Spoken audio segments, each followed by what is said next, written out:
Hi, Serge. I'm coming at you a little bit out of order tonight, but that's okay. We're busy preparing for our first ever parking lot party in the parking lot of the church. We're starting with 6th and 7th grade girls at 6:30, so we hope to see you there. We can't wait to actually see your face, even if it is behind the glass window of your parents' car. It's still going to be special, so I'm super excited. But to be honest, I can't even remember how many weeks we've been stuck in this quarantine, doing this online platform for Surge. I was keeping track for a while there, but sometime in the last week, keeping count of the days was starting to feel like the anticipation before you get to the top of a roller coaster. Like you almost get to the top, and then it would supposedly take off and we could be together again, but unfortunately, COVID isn't acting like your typical roller coaster, and we won't be taking off to be together again anytime soon. So I've decided not to keep count of the weeks anymore and to focus myself on another task: figuring out the what now. What I mean by that is to say that we, Surge, are starting a new unit this month and in the coming weeks. It seems to me as if the whole world has been holding their breath since this journey began, waiting desperately for answers. And while we don't exactly have the answers to things like when will this be over for good, or when will a treatment or vaccine be made available, what we do at least have is a somewhat solid plan for the coming weeks and what they will look like. We know that slowly and socially responsibly, in baby steps, and in this 5-phase plan that our government and the bishop of the IGRC has comprised, we will begin to reintegrate. It won't happen all at once, but it will happen. And it's beginning to right now. And because of news like that, people all over our communities are asking themselves that question: what now? And I mean, it's fair. I feel the need to answer that question as well. We've all been trapped inside our houses, unable to socialize in the ways that we knew how for almost 3 months. Life has been pretty grim and scary in these weeks. So now, when we cautiously step forward, a lot of people just don't know how. And we're all searching for a little hope in this time. And when I need hope, I read. It's what I do. It's my coping mechanism. I've always found peace and hope in the pages of books and stories that other people share. And this week I started reading a new book. It's one that I'm really excited about. It's called Becoming Better Grown-Ups. Here it is. You see it? Becoming Better Grown-Ups. And I won't go any further without recognizing that I know you all aren't grown-ups. At least not yet. Although I do like to hang out with you all more than I like hanging out with most adults, but don't tell them I said that. I just wanted to share with you something that I thought started to answer this question of what now during this crazy season. The author here of this book is a guy named Brad Montague, who is, by the way, the same guy who told us that story of a bird during the Your Story Matters unit. He went around to 100 elementary schools in 50 states, and he asked kids of all ages, what do you want adults to know? The best answer comes in the first chapter of the book, and I'm going to read it to you now. It's about 3 sentences long. Here we go. Y'all need to wake up. These were the words of a young girl named Marissa. She and her 4th grade class were sharing with me a list of things they wanted grown-ups to know. Whew. Amen. Those words are coming from a 4th grader, as I said, who obviously told Brad exactly what she was thinking. And people like that, they're my kind of people. And how right she is. I know this book was written for people who are seeking self-improvement, just wanting to, as the title suggests, be a bit better grown-up. But I think those are just good, wise words to live by as a person, no matter how old you are. And in this season, this time of what now, I think it's the first place that we start, by waking up.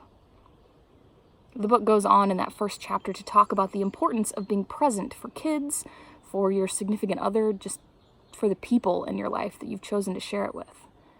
And I think that those were just the words that my hurting, quarantined heart needed to hear this week. If we are trying to desperately answer that question, what now? We start by being present. Present for each other, present for God and for his still small voice, and present for the world around us, for what will come next, and for what is happening right now around us. If you're confused about this, don't worry, because the Bible, the other great book that I've been reading while in quarantine, is full of stories of God's chosen people who were called also to be present. Not every hero in the Bible stood up and did something that society would deem grand.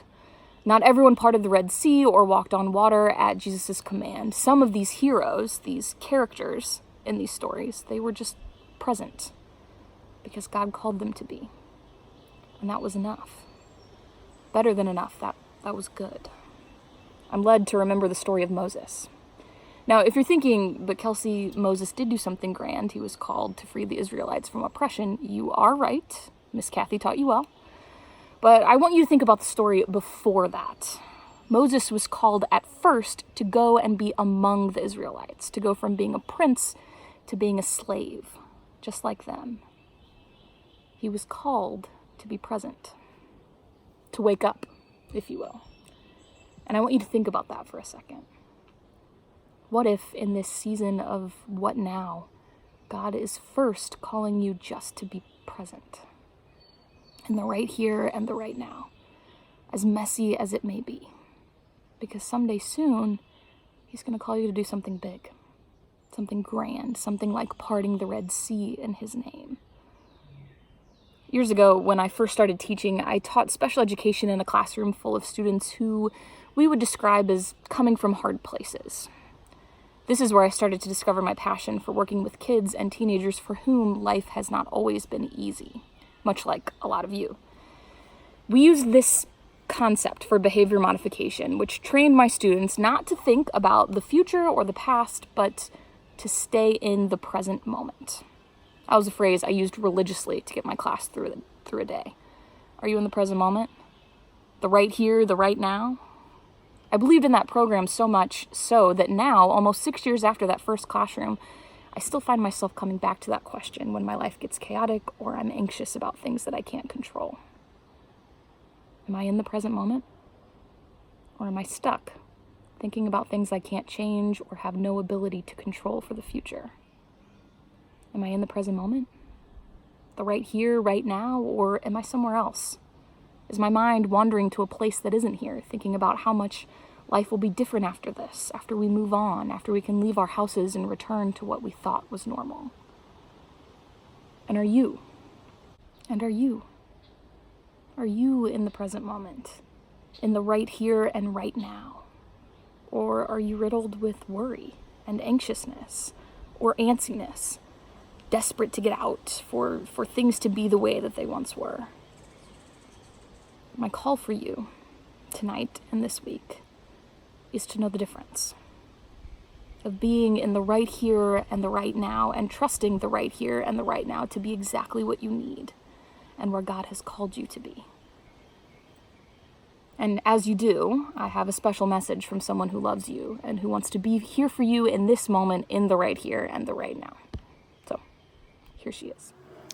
Hi everyone, I hope you guys are doing okay and hanging in there. I know that this whole social distancing and sheltering in place can start to feel really annoying and really irritating every once in a while, especially since we've been doing it for so long.